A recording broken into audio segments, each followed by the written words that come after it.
Europe 1. Le grand direct des médias avec Jean-Marc Morandini. Et on ouvre donc cette page spéciale consacrée au départ de Claire Chazal, la star de l'info de TF1, a été débarquée hier suite à ses mauvaises audiences des JT du week-end. On va ouvrir cette page spéciale avec Jérôme Ivanichenko, avec plusieurs témoignages, plusieurs extraits, et puis vos appels également au standard d'Europe 1 et Eva Rock également qui nous a rejoint. On commence avec vous, Jérôme Ivanichenko, pour ouvrir cette page spéciale. On revient tout d'abord sur les faits et cette journée d'hier avec l'officialisation de cette nouvelle. Oui, depuis plusieurs mois, c'était une rumeur de plus en plus insistante et hier, cette rumeur est devenue une information. Elle a été officialisée par TF1 en fin d'après-midi à 17h57 très précisément. C'est le site internet d'information du groupe TF1, le site MyTF1 News, qui publie ces quelques lignes, ou plus exactement cette très courte phrase de seulement 20 mots, je les ai comptés, je cite « La direction de TF1 annonce que Claire Chazal quittera la présentation des journaux du week-end dans les semaines à venir ».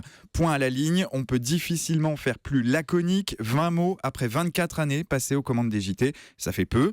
Au fil de la journée, on sentait que l'annonce de ce départ était de plus en plus proche.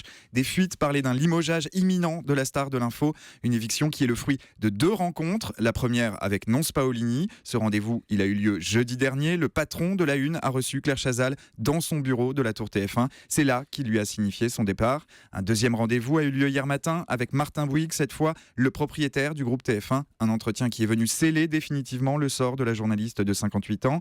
Si ce matin, son entourage nous assure que Claire Chazal accepte cette décision, elle n'en reste pas moins surprise par le timing. Claire Chazal avait participé aux réunions préparatoires à la fin de l'été. Elle avait été conviée aux séances photos sur le nouveau plateau du JT. Elle avait été confirmée par Catherine Neil, la directrice de l'information. Elle se pensait donc assurée de terminer la saison. Ce ne sera donc pas le cas. Alors, quelles sont les raisons précises de cette éviction de Claire Chazal ? Alors, l'argument qui revient ce matin chez les commentateurs, c'est celui des audiences. TF1 connaît actuellement une crise sans précédent. Elle connaît les scores les plus bas de son histoire. Et parmi les cases en perte de vitesse, il y a une érosion qui inquiète tout particulièrement dans les couloirs de la Tour TF1. C'est celle des journaux télévisés. L'écart entre les JT de TF1 et ceux de France 2 n'a jamais été aussi faible, surtout à 20h, surtout le week-end. Un écart qui passe régulièrement en dessous des 100 000 téléspectateurs. Pire, vendredi dernier, ce sont même seulement 13 000 téléspectateurs qui séparaient les journaux de Laurent Delahousse et de Claire Chazal. Mais cet argument des audiences est certainement l'arbre qui cache la forêt. C'est celui que nous voyons le plus, mais ce n'est pas forcément le plus juste. En février dernier, dans Le Monde, Nonce Paolini, le patron de TF1, évoquait ses intentions à un peu plus d'1 an de son départ de la direction de la chaîne. Au regard des événements de ces dernières heures, ses propos ont une drôle de tonalité. Je cite « Il est important d'avoir de fortes incarnations, mais il n'y a pas non plus de raison que l'on ne trouve pas de nouveaux visages. Dans ce métier, une génération s'est malheureusement crue propriétaire des antennes et du public. Aujourd'hui, à TF1, plus personne n'est propriétaire de quoi que ce soit. » Avec l'éviction de Claire Chazal, en s'attaquant à celle qui était un symbole de l'info depuis 24 ans, il joint les actes à la parole. Alors la question qu'on se pose désormais, c'est qui pour la remplacer ? Alors rien n'est officiel encore, mais il y a une forme d'évidence ce matin. Cette évidence, elle s'appelle Anne-Claire Coudray. La journaliste de 38 ans est la joker de Claire Chazal depuis le mois de juillet 2012.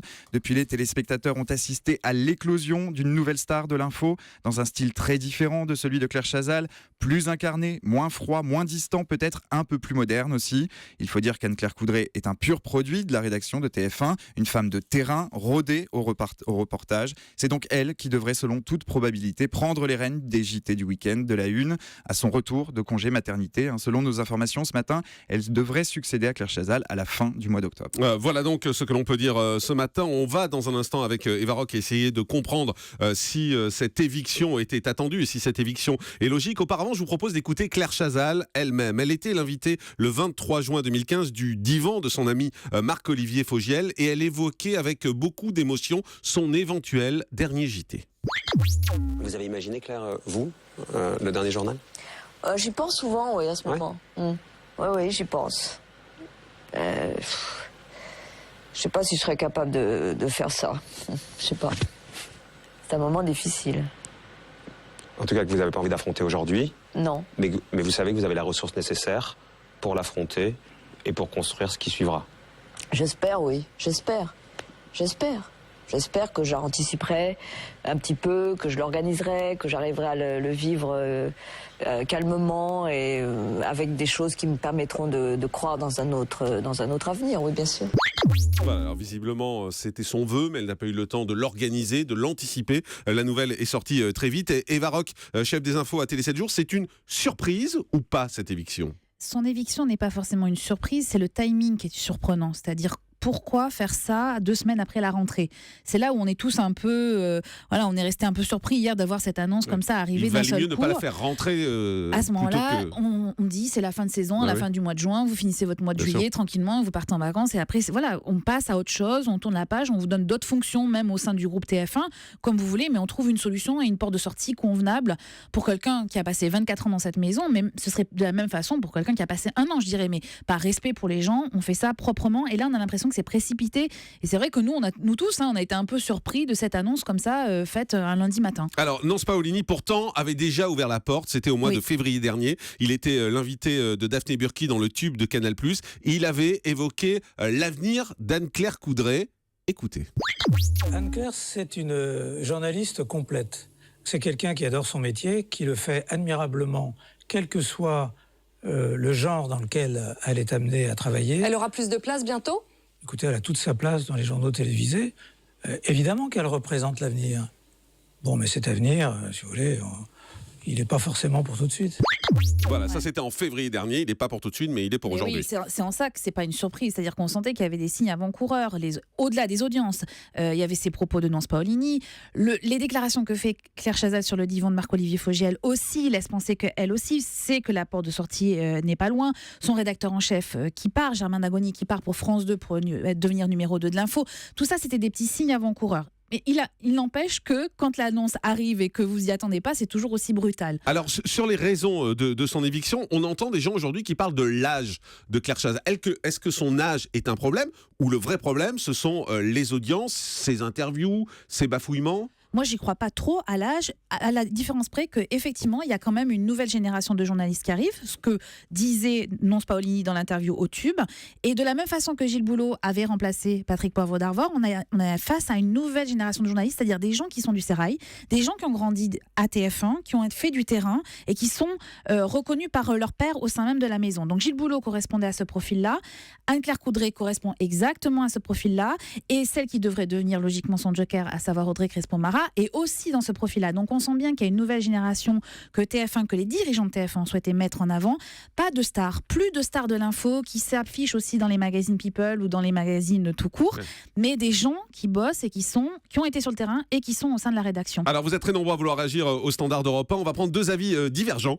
Justement, on va prendre Dominique tout d'abord. Bonjour Dominique. Oui, bonjour. Bienvenue sur Europe 1. Vous vous dites, ça fait longtemps que j'attendais ce moment. Oh, écoutez, ça fait longtemps. Moi, j'en pouvais plus de la voir. Je saturais vraiment. Bon, il y a eu toute une époque. Ça fait partie des gens qui se sentent propriétaires et de la chaîne qu'ils représentent et aussi de l'opinion des gens. Mais c'était pas possible. Quelle partialité. Moi, je connaissais le résultat des élections en regardant la bouille de Claire Chazal. Je n'en pouvais plus. Vraiment. Alors, ce que je trouve très triste, c'est le problème de l'âge, parce que là, je compatis. Il faut quand même ne pas être inélégant. Là, j'estime que la chaîne n'a pas été très élégante. Mais franchement, je suis ravie qu'elle s'en aille. Vive la fraîcheur d'Anne-Claire Coudray. Enfin, on respire. C'est pas possible d'avoir ces gens qui vous dictent ce que vous devez penser. Ça n'est plus possible. Alors, bon, c'est vrai que c'est très triste parce qu'on on voyait sa mine vraiment qui s'allongeait au fur et à mesure des journaux. Bon, moi, dès que je voyais ça, je changeais de chaîne. Bon, moi, j'en pouvais plus. J'ai été très choquée par certaines choses qu'elle a dites et je la supportais plus. Ce côté, c'est moi qui arrive, ce côté, regardez comme je suis la belle bourgeoise, mais j'ai des idées. Non, je compatis pour tous les gens qui souffrent. Non, c'était plus possible. Il y a un moment, de la fraîcheur, pitié, envoyez-nous des jeunes journalistes, ils sont pleins de talent, et moi je serais ravie de les regarder. J'en pouvais plus. Merci voilà, Dominique, on a bien compris, merci beaucoup. Avis différent justement pour équilibrer tout ça avec Sophie. Bonjour Sophie. Oui, bonjour. Bienvenue sur Europe 1. Vous avez entendu Dominique qui est assez virulente. Vous, au contraire, vous êtes choquée par cette annonce. Non, moi, je suis un peu d'accord aussi avec Dominique. C'est pas totalement divergent, sauf que c'est la manière de faire. Voilà, je trouve ça absolument insensé aujourd'hui. On vous porte au nu tout d'un coup, et tout d'un coup, les médias, voilà, pour X ou Y raison d'ailleurs, vous mettent plus bas que terre. Et ça, moi, je ne suis absolument pas d'accord. Même de la part de Martin Bouygues, qui ne puisse pas tenir ses équipes en termes, et même vous, même au sein de la rédaction d'Europe 1, l'éviction, voilà, tous ces termes qui dramatisent la situation, je trouve ça insensé. Voilà, c'est une grande dame de l'information, il ne faut pas l'oublier. Il y en a eu d'autres et il y en aura d'autres. Les jeunes prennent la place. Et je suis tout à fait d'accord avec l'auditeur précédent, l'auditrice, pardon. Mais c'est la manière de faire. Je trouve ça, c'est extrêmement choquant. Très bien, eh bien c'est dit. Merci beaucoup Sophie. On va faire une pause de pub rapide. On va continuer cette page spéciale dans un instant. On continuera à prendre vos appels. On fera le portrait d'Anne-Claire Coudray également. Et puis reste avec nous Jérôme Ivanichenko, Eva Rock, bien évidemment. On continue cette page spéciale dans un instant sur l'éviction de Claire Chazal. Vous continuez à nous appeler 39 21 standard d'Europe 1. À tout de suite.